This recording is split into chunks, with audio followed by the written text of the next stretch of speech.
ॐ सहनाववतु सहनौ भुनक्तु सह वीर्यं करवावहै तेजस्विनावधीतमस्तु मा विद्विषावहै। ॐ शान्ति शान्ति शान्तिः। हरिः ॐ। पार्थाय प्रतिबोधितां भगवता नारायणेन स्वयं व्यासेन ग्रथितां पुराणमुनिना मध्ये महाभारतम् अद्वैतामृतवर्षिणीं भगवतीं अष्टादशाध्यायिनीं अम्ब त्वाम् अनुसन्दधामि। भगवद्गीते भवद्वेषिणीं वसुदेवसुतं देवं कंसचाणूरमर्दनं देवकी परमानन्दं कृष्णं वन्दे जगद्गुरुं। मूकं करोति वाचालं पंगुं लंघयते गिरिं यत्कृपातमहं वन्दे परमानन्दमाधवम्।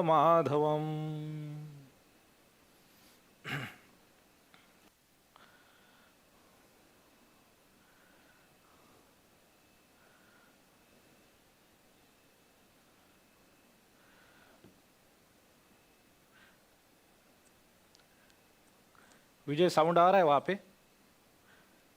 इसका ये लाइट बंद हो गया, लेकिन ठीक है ना? ठीक है।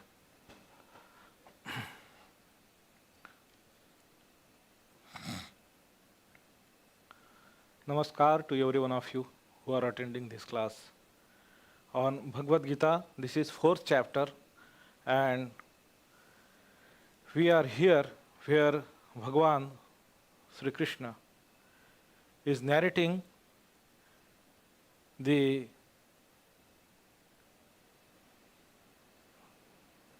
qualities or that state which is the epitome of the perfection of Karma Yoga. So when Karma Yoga is perfected, so what is that state, how that person, as Arjuna had put forward this question in 2nd chapter, that about Sthita Prajna. So he had asked that who is considered as Sthita Prajna, how does he sit, how does he talk, how does he behave? Sthita Prajnasya ka bhasha, what is its definition? The one samadhisthasya, and that sthitadhi, the person who has attained that state, is prabhasheta, how does he talk? Kima sita, how does he sit? Vrajeta kim, how does he move about? That means how to know when that person is perfected, how does he behave, how does he conduct himself in his day-to-day activities. Here Bhagavan Sri Krishna in this 4th chapter, starting with now these lakshanas, starting with this verse number 18, karmani akarmaya pashet. He is narrating similar kinds of qualifications of that state of that person. So we have seen until the last verse, tyaktva karma phala asangam nitya trupto nirashrayah karmani abhipravrittopi naiva kinchit karoti saha. So that was the last verse in the last class we studied. Now this 21st verse says, nirashir nirashihi yata chittatma त्यक्त सर्व परिग्रह शारीरम केवलम कर्म कुर्वन् न आपनोति किल्बिषम. This is the verse So what does he say? It says, Nirashi yata chittatma. Nirashi, the one person who has given up all expectations. So asha means hopes. Asha also means hope. And nirasha, the person who does not hope anything. You know, at one place in the complete works of Swami Vivekananda, there is exhortation of Swami Vivekananda. It reads as, be perfectly hopeless. Now, you know, this word, hopeless. So, sometimes it is used as, deriding someone. So, it's a scolding.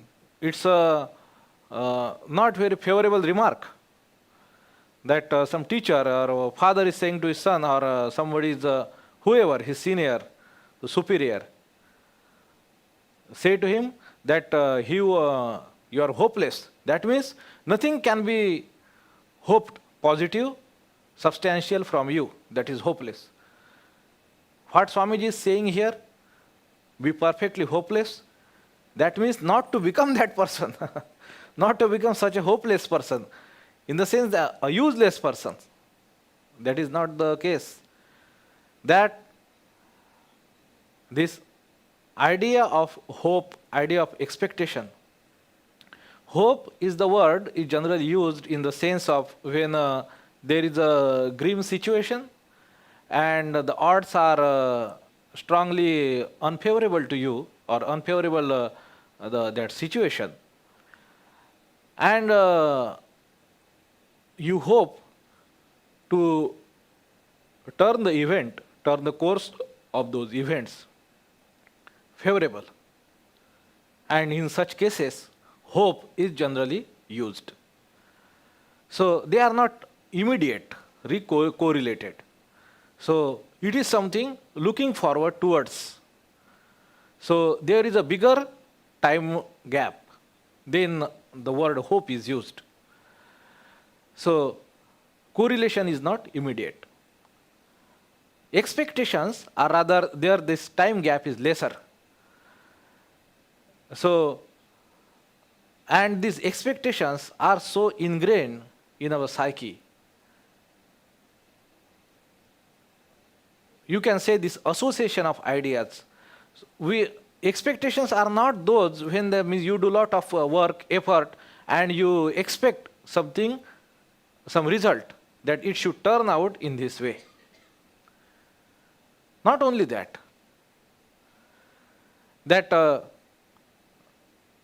every work of ours, every initiative of ours is taken with an objective. So there is an expectation that this should fulfill. You eat food so that your hunger is satisfied. You drink water that your thirst is quenched.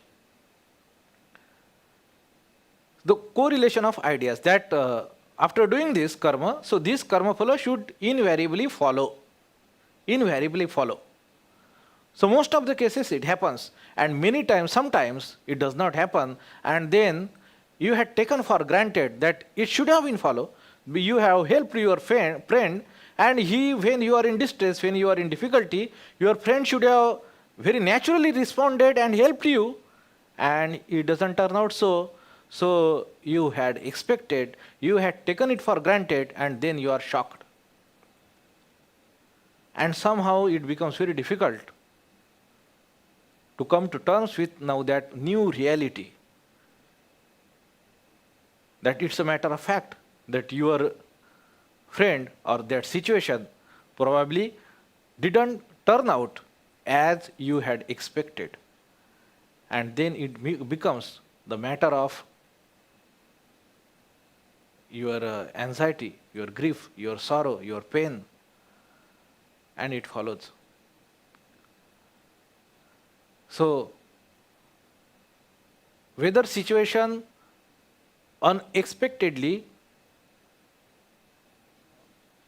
disfavors you or turn against you, or unexpectedly turn in favor of you. In both situations, people as if lose their senses, lose their normal way of rational way of thinking. They are overwhelmed by the emotion of excessive hurt or excessive joy. And in such a overwhelmingly emotionally burdened situation, people do not tend to think right. So this is new reality. You must come to terms with it and deal with it accordingly. That it is very easy to say and very difficult to do with it, to do that. So Nirashi, becoming perfectly hopeless, not expecting, not hoping, but doing your work, doing your duty, being true to the reality, the statement of facts, and taking your decision in the changed reality, in the changed scenario, according to the situation, according to the facts. That should be the path of karma yogi, who is karmani eva adhikaraste. He is devoted to karma. His right, his duty is to the karma. Karmani eva adhikaraste ma phaleshu kadachana. Not in the fruits, not to get overwhelmed by the results, by the expected turn of events, unexpected turn of events. Ma phaleshu kadachana. And in such a emotionally charged situation, that people with a motive, pushed by emotions, not deliberated by rational thought, they tend to do something passionately. Ma karma phala heturvhu. Do not become that. Do not become the motive itself. Ma karma phala heturvhu. But, and the other way, that do not get into despondency and dejectedness and give up your duty. Mate sangha astu akarmani. Do not become either that. So that is the path of karma yogi, who sees this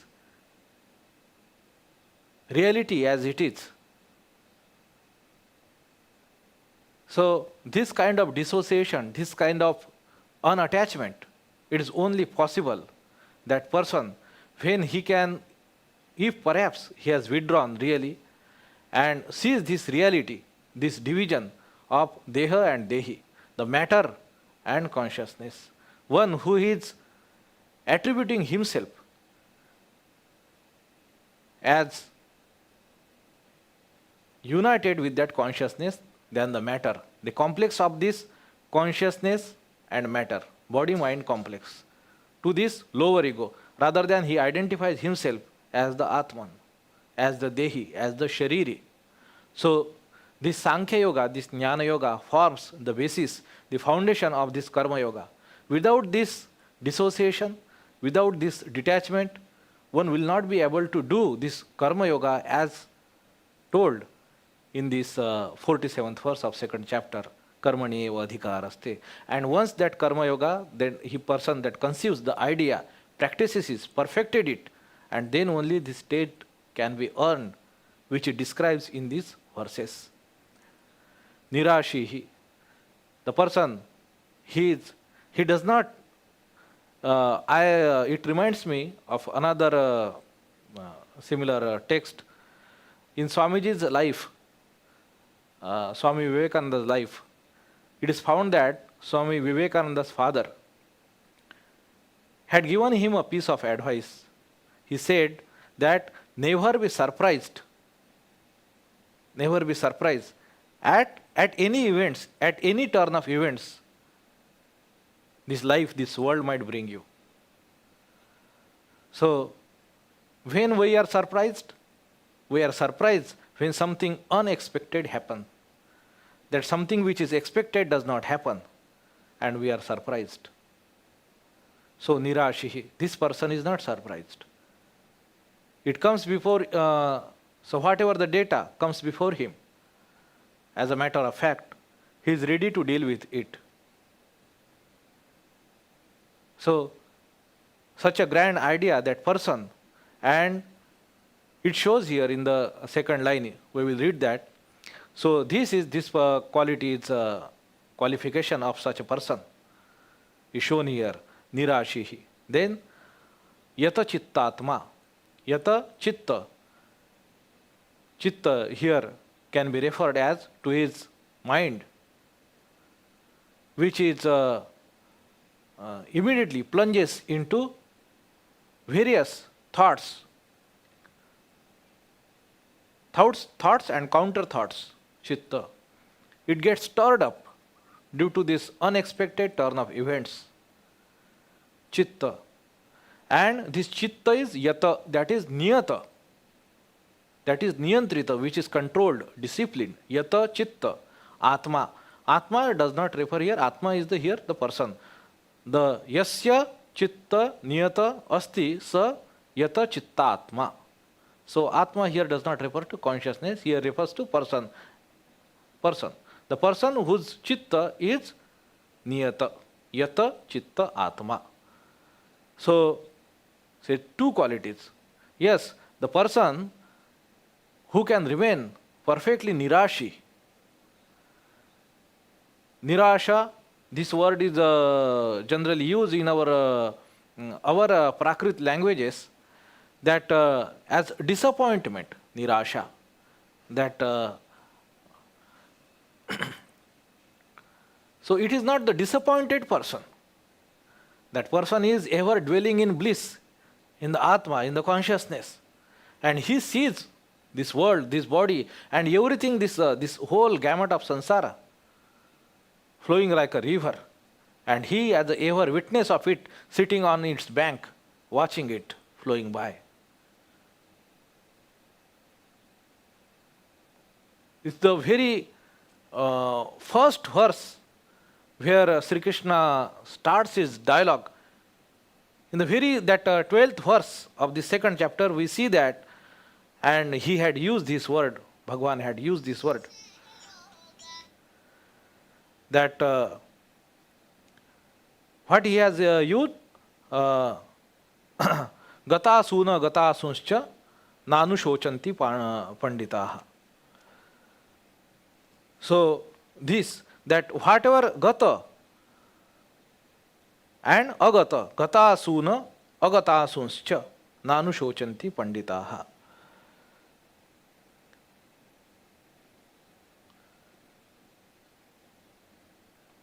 Panditaha, the wise, gata suna, gata sun, the dead, and the living, agata sun, which are still living, which are yet to pass. So, not only of the person, but of the all events, with that passage of time, something with those moments of time, with this, in the river of this time, in this river which is continuously flowing, sansrutaha, which is sansara. So, which is past, and which is yet to pass, which is sure to pass, and he is not remorseful, regretful, he does not grieve for it. So, he had Bhagavan, that was the very first comment when this second chapter opened, after Arjuna's dialogue. Here and Bhagavan started speaking. So, this yata chittatma, this person's, his heart is not robbed away by the events of such things. So, and this person can remain perfectly steady with whatever changes might be happening, ever established in that changelessness, in that Atman, which is not subject to change.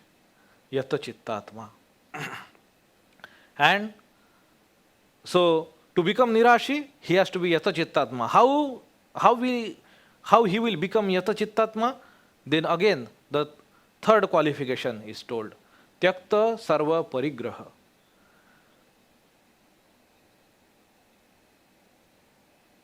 Parigraha.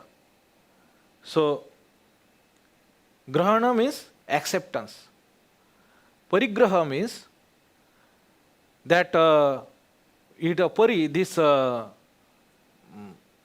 prefix, this shows the complete, this absorbed state of that, the following verb which is coming after that prefix, parigraha. It shows the completeness, this prefix, parigraha, that he is accepting it, accepting something. And the people who get so much emotionally attached to anything, so you will find person to person, for certain thing, maybe a very small thing, maybe a pain, suppose. It is a pain for you, for some person, but for some person, the pain means very something, very important. You cannot deal with his pain, you see, just very casually. Many people they do not like to share their pain. Maybe it is ordinary. They just do not like it. So the complete association of some person with some idea, with some action. How much he is emotionally invested into it, it shows that parigraha. Now here, grahana, something, and his complete absorption into it. So, tyakta sarva parigraha. So, this idea of having something and become obsessively possessive about something, that person has given up all such obsessions. Yes, as life, as things come, so should they go. And he does not cling to it. That clinging he has given up. That it should remain with it, he alone will enjoy it, he alone will have it, everything of it. This idea is parted away from that person. Tyakta sarva parigraha. All such ideas of possessiveness, of these obsessions of this world. People are obsessive about so many things. Not only material as things, maybe car, maybe his house. I have seen people, means when I think retrospectively, I am reminded of. So, one person, a good person we can say, so to say, through all of his lives, he was working in some college as some assistant staff. And with that limited salary, at the end of his service, he could build a nice house for him and his family. So yes, every one of us in Indian middle class, we will see that is something at the end of your before your retirement. What do you see? Your children are married, they have got the job or settled, and you have got a good house. That is the dream of Indian middleman, Indian middle class person. So he had his house, all right, quite big, nicely furnished. And I used to see him, how he used to enjoy it every day. I do not say that I do not condemn it, but it reminds me of this, that the joy he is deriving from it, from that material possession of it.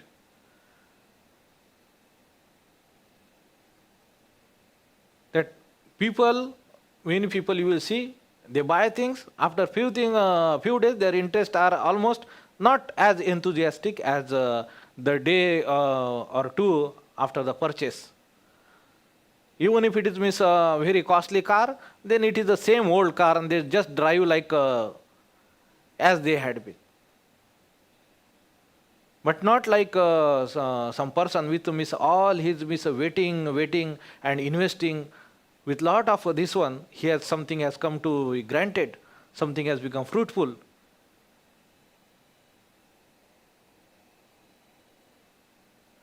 So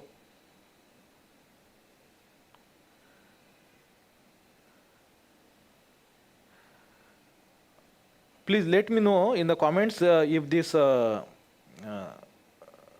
what you say streaming is disturbed in any way. Huh? Because there is no one. I am just speaking in front of this camera. So if there is a problem, then I alone have to go and address it. So you have to let me know in the this one live chat. So this idea of parigraha, that completely being absorbed into possession of that thing, becoming one with thing. I have seen people who are absorbed with who are become so this parigraha with their wives, or wife with the husband, or with the children. In Kathamrita, this idea comes. Sri Ramakrishna is narrating one incident that they went to see some show about this divine, this Chaitanya Leela or something. One person came with his child, and instead of watching that show, he was so much absorbed with his child. And I do not, Thakur, comment it, with some funny way. I do not remember exactly his words, but that idea stick to my mind. So this parigraha, this possessiveness, this absorption about certain things. People are obsessed with some events. They cannot simply let go them off. This is the state of the mind of the person who is trapped in this world, in the samsara, of events, of places, of objects, of people. Certain moments of, suppose, prides or hurt, anything. The person who is really has to become yogi, he must be free of all these obsessions. He's completely bereft of all this baggage. Tyakta sarva parigraha. And then only he can become yata chittatma. He does not anymore further accept anything which burden him with emotions. You see the life of Sri Ramakrishna, Holy Mother's life especially. We will see how mother is treating her children more than a mother could treat her own children, her begetted own children.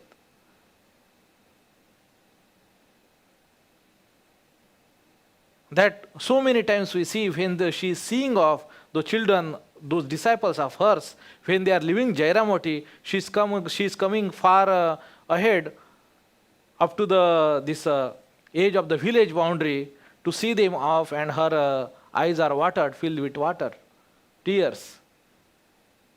And yet sometime you will see the mother that somebody has gone wrong.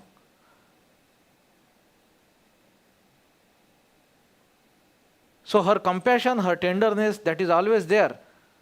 But we see her in such cases that she is firm. She is not moved by this.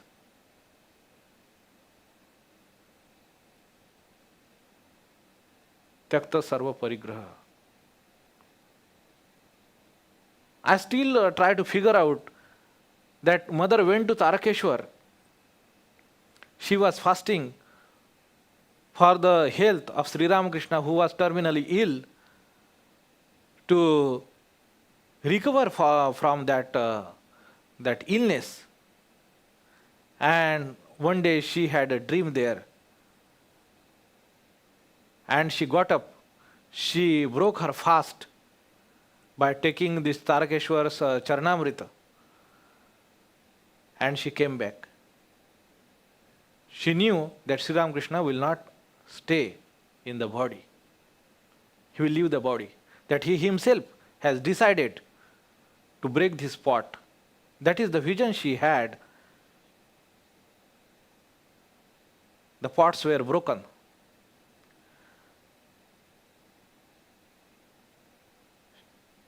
She could deal with it.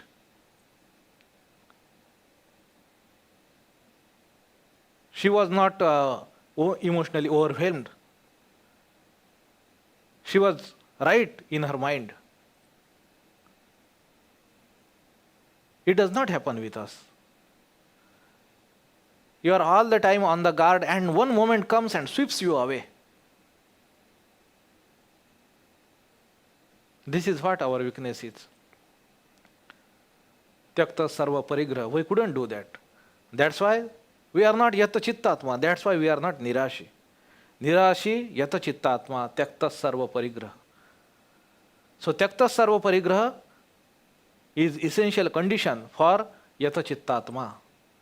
And yata chittatma alone can remain the nirashi. And what such persons does, for what it is required, then such person alone, he is established in karma yoga. How? Then shariram kevalam karma kurvan na apnoti kilvisham. That his all work is as if done by the body only. He is not emotionally invested anymore into it. काय problem आहे? हां ठीक आहे, 6 वाजेपर्यंत आहे.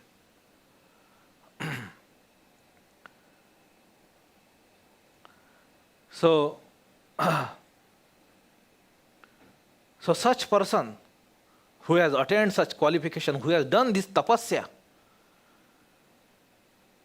who has not taken to heart any success or failure, any respect or insult, any adulation or criticisms, he has not become parigrahi. In yoga, which is Ashtanga, that is Ashtapad, there are the 8 stairs to the path of Samadhi, to the path on this path of yoga. The first is Yama. In that Yama, we will see this aparigraha, that these are the essential conditions. So Yama, Niyama, Asana, etc. So this is how the one should approach the yoga. So in Yama there are 5: Satya, Ahimsa, Brahmacharya, Asteya, and Aparigraha. Aparigraha. So essential it is. So this person is aparigrahi. Tyakta sarva parigraha. And he has become yatachittatma, and that's how he can remain nirashi. And that nirashi alone can do this shariram kevalam karma. That kevalam shariram karma. That all his actions are as if done by body only. Shariram kevalam karma. Kurvan na apnoti kilvisham. In this way, he is doing his all action. Whatever actions been done, no kilvisham. That no wrong is being done. No wrong will be attributed to him. No karma phala, in the sense, punya, the karma itself is always going to be fraught with some faults, because it is never going to be perfect. Karma is not the state of perfection ever.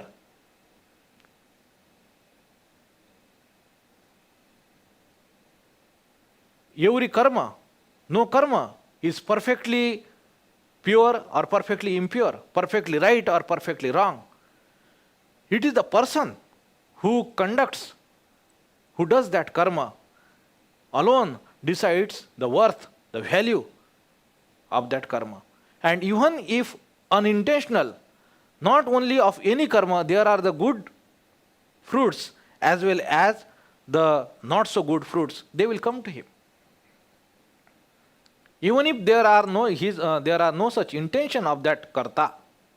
In the 18th chapter we will read that for any action to go to its fruition, there are 5 hetuds. Panchaitasya hetavah. So, not kilbisham, no kilbisham, it means evil, not only evil, not only good, nothing will attribute to him. He will be free. So, this is the state of the Karma Yogi. This is how the Karma Yogi works. If we want to work towards this state of peace, this state of enlightenment, through the path of this Karma Yoga, through the path of yoga, we want to integrate this, build and develop our life on this principle. We must look forward to this idea that these are the essential conditions. This is how Karma Yoga looks. This is how the Karma Yogi who is established, who is perfected, his sadhana, it will appear like. He living in this world, he is not living anymore in the world. He is not of the world. As Sri Ramakrishna had said, and Swami Ranganathananji was very fond of quoting it, that let there be boat in the water, let not the water enter into the boat.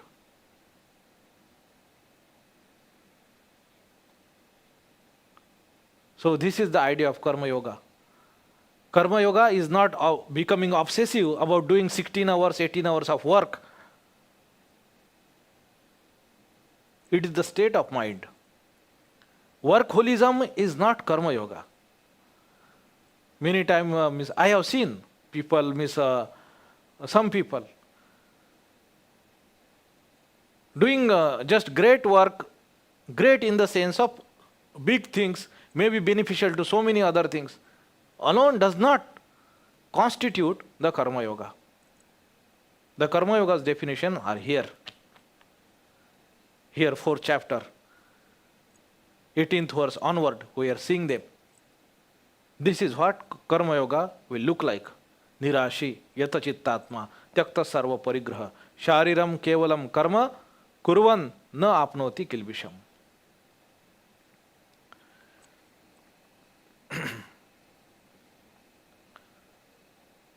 So, very great idea to think, to correlate to see the perspective, how we can progress in this direction, how we can bring these elements in our life as far as possible.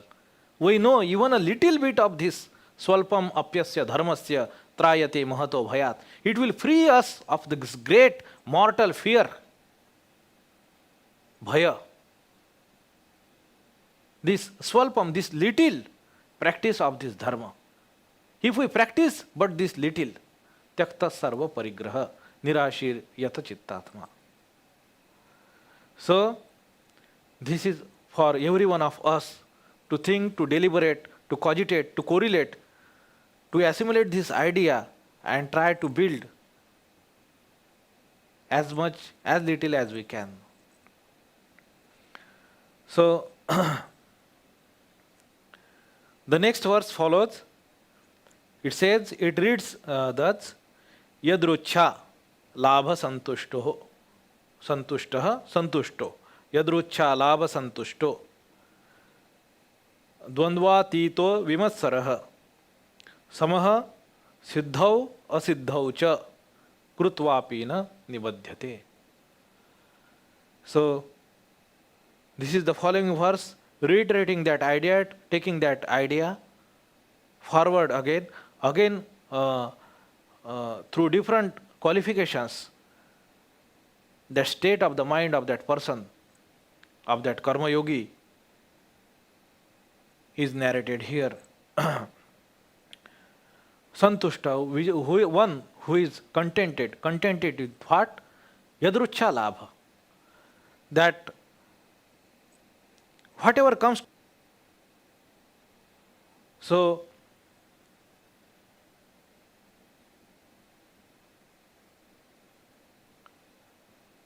content with whatever comes to him without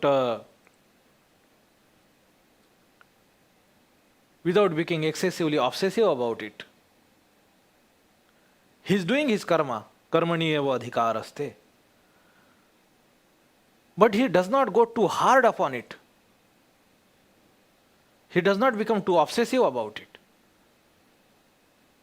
That it must be. He does that all of his karma as that swimming into that consciousness, as a meditation, as he must do.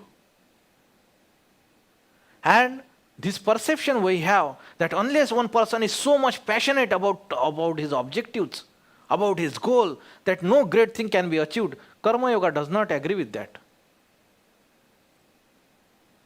Swamiji had said this with respect to Karma Yoga. The person of the steady nerve alone can achieve, not the agitated one. Yadrucha labha santushto.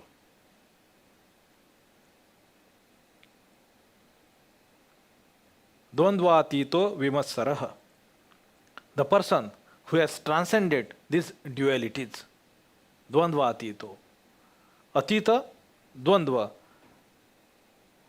And vimatsaraha, who is free of this envy, matsara.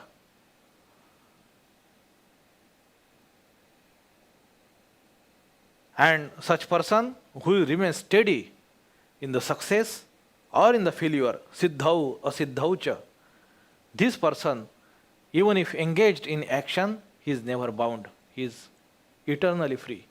Krutvapi na nibadhyate. Na badhyate. So, this is the 22nd verse. So, we will take this verse in our next class. Now it's time to conclude this class here.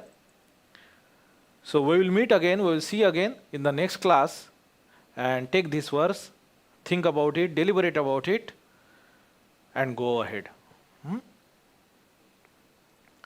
Om Shanti Shanti Shanti Hari Om Tat Sat Shri Ram Krishnarpanamastu.